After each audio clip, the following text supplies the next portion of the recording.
To the critical care infectious disease course, we are going to start with the new definition of sepsis that was published very recently in JAMA in 2016, and the objectives of this talk are: what is sepsis, what was the previous definition of sepsis, which was SIRS based, what is the continuum of sepsis according to the SIRS criteria, what is the problem with the SIRS based definition of sepsis, how was the new definition derived, what process the group of experts went through, why they used SOFA.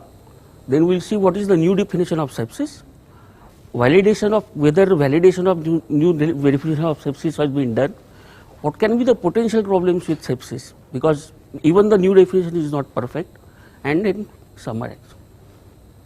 So sepsis, all of us know, is a syndrome of physiologic, pathologic and biochemical derangements which are induced by infection in the body, and this is a major health concern costing billions of rupees every year according to United States data. So we all know when there is infection, you get release of inflammatory mediators, you get vasodilatation as well as endothelial dysfunction and hypotension, microvascular plugging, all of which ultimately leads to maldistribution of microvascular blood flow, ischemia, cell death and organ dysfunction, and ultimately patient dies of organ dysfunction and not of infection. And sepsis also has potential long-term implications which are physical, physiological, psychological, cognitive disabilities in the long term, and because of all these problems it poses a significant economic burden on the society. The incidence that is reported has been persistently increasing because of aging population with more comorbidities, greater recognition of sepsis, and in some countries reimbursement favorable coding such as United States. And all of us know that sepsis is not a single entity, it is a spectrum of illness. So you have SIRS, which we will come to in a minute. Then if you have SIRS plus infection, then we call that sepsis. When the patient starts getting end organ damage or dysfunction, you call that severe sepsis. So systemic inflammatory response syndrome was defined as that you have to have two or more criteria, either hypothermia or hyperthermia, tachycardia, tachypnea, low PSCO2 and either hyperleukocytosis or neutropenia. So sepsis as defined by the older definition is SIRS plus confirmed and suspected infection. The mortality rate varied from 10 to 15% depending on when the patient presented to us. Severe sepsis is sepsis with organ dysfunction, and organ dysfunction means hypotension, deranged coagulation, deranged liver function, decreased urine output, increase in creatinine and hypoxia. The mortality for this when you have sepsis with organ dysfunction varies from 17 to 20%. What do we mean by sepsis induced hypotension? Systolic blood pressure less than 90 millimeters of mercury or a change of 40 millimeters of mercury from the baseline. Septic shock is defined as sepsis with refractory hypotension, which means the hypotension which does not get corrected with fluids alone, and you have to give vasopressors. And when this happens, the mortality increases to up to more than 50%. Now problems with this SIRS based definition was that we do not actually understand what is the underlying problem or the disease process, and the key feature of sepsis is that it involves the activation of inflammatory mediators and other things in the body which actually, instead of curing the infection, ends up killing the patient or causing organ damage in the patient. Another problem is SIRS lacks sensitivity for defining sepsis, because 1 in 8 ICU patients with infection and organ dysfunction do not have 2 or more criteria, and it is not specific because 4 out of 5 patients in ICU will have SIRS criteria but no infection. SIRS also does not reflect the severity of the disease process. The odds ratio for mortality increases incrementally with additional SIRS criteria without a step up when the definition of SIRS is met up. And SIRS may detract from search for an infection. There is definition of lack content validity because hypotension and hyperlactatemia alone are inadequate proxies for septic shock, and the prognosis varies depending on how the sepsis definitions are applied. Different sources of infection are associated with different mortality rates. For example, patient with urinary tract infection and septic shock has much better prognosis than somebody with a pneumonia.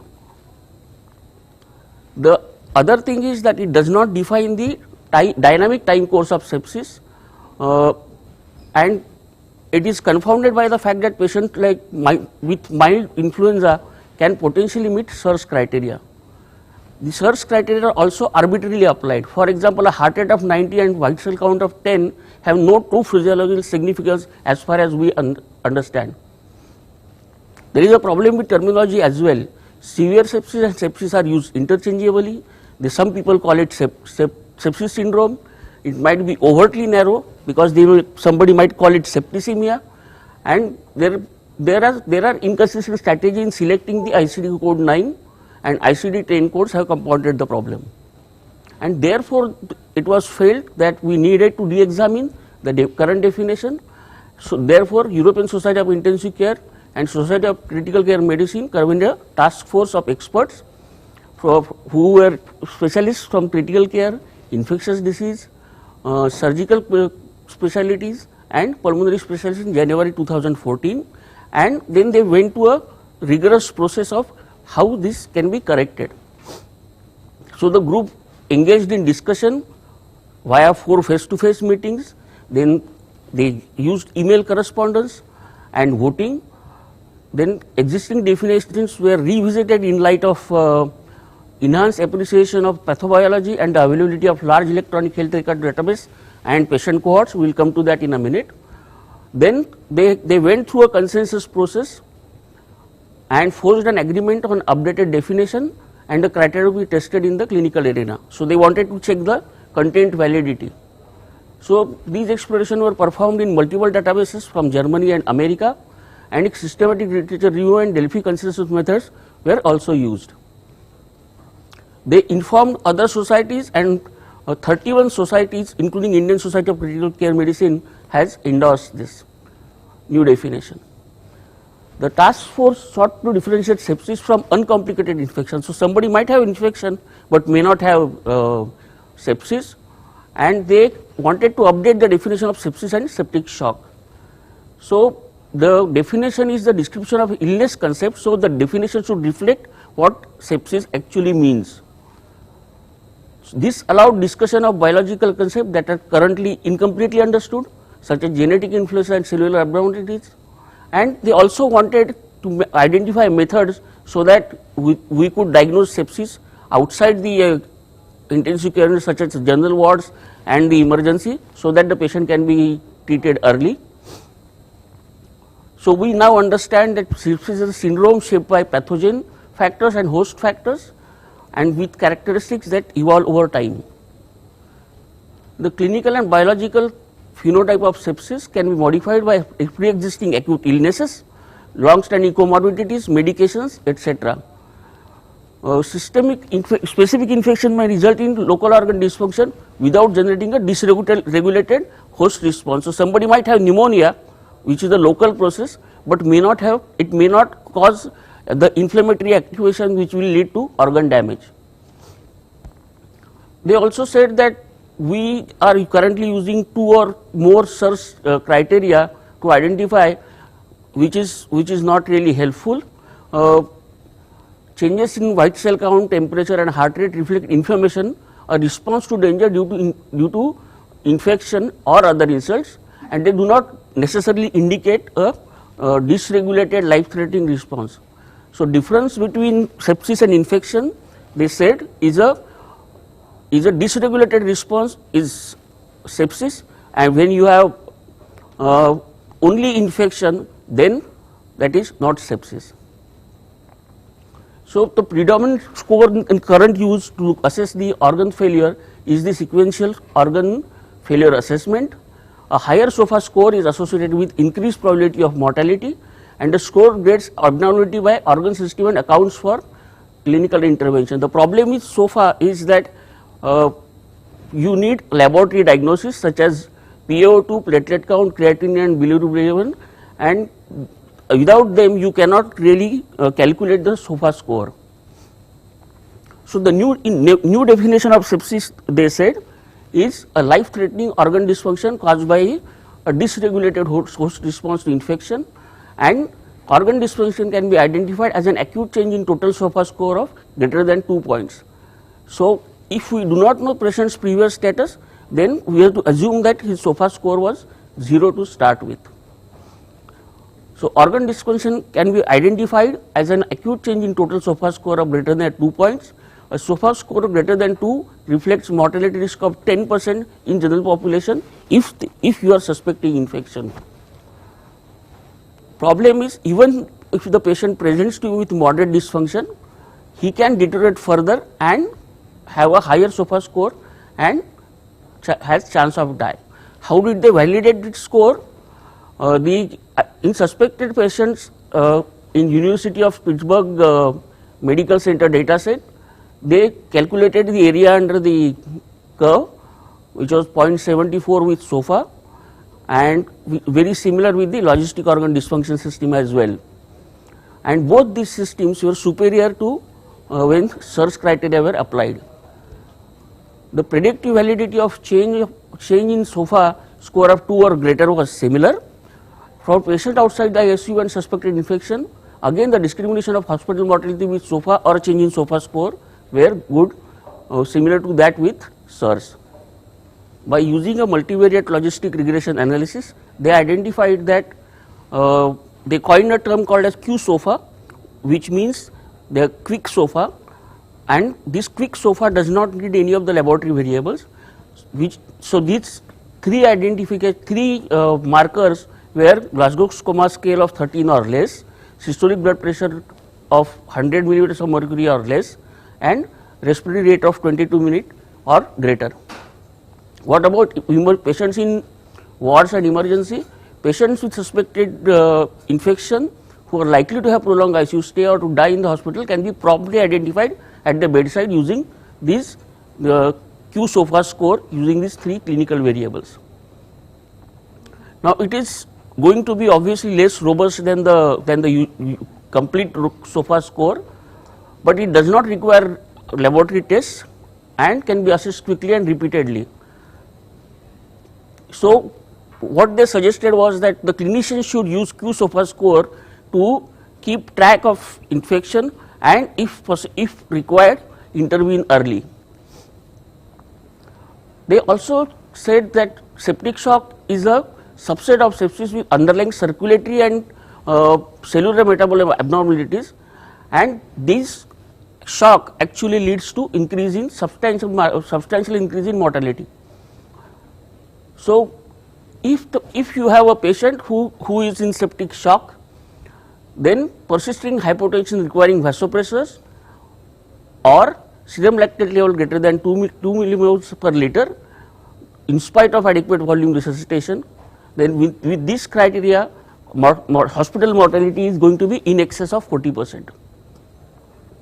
So there is no such term as severe sepsis anymore, there is only sepsis or septic shock. So the new sepsis 3 definition was created by this ESICM SCCM sepsis redefinitions task force. So just to emphasize, sepsis is life-threatening organ dysfunction due to dysregulated host response. Sepsis clinical criteria is 2 out of 3 sequential organ failure assessment, and if there is a patient with infection, an increase of 2 SOFA points gives an overall mortality rate of 10%. So what they coined term as HAT. So Q SOFA can be calculated using the criteria HAT: hypotension, altered mental status, any GCS less than 15, or tachypnea, respiratory rate greater than or equal to 22. Septic shock is a subset of sepsis, and it can be identified by hypotension requiring vasopressors and lactate greater than 2 millimoles per liter. With this criteria, the hospital mortality will be more than 40%.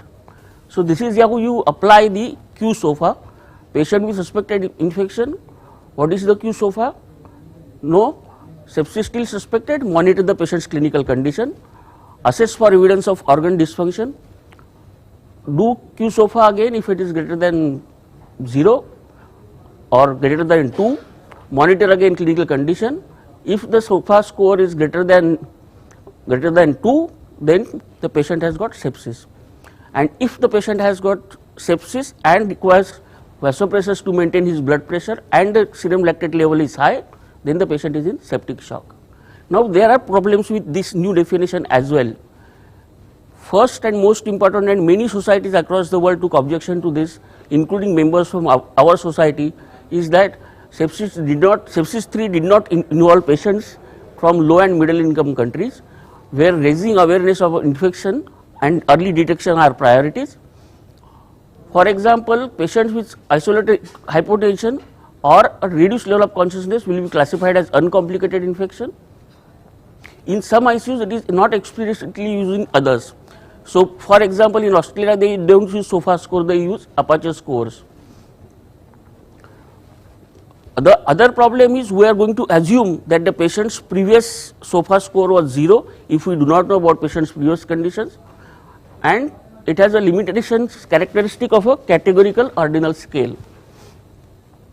Now, QSOFA has very good predictive ability, but it has only been validated from in databases from Germany and USA, and it has not been demonstrated to be useful in the wide range of clinical settings that we encounter in our clinical practice. Thank you.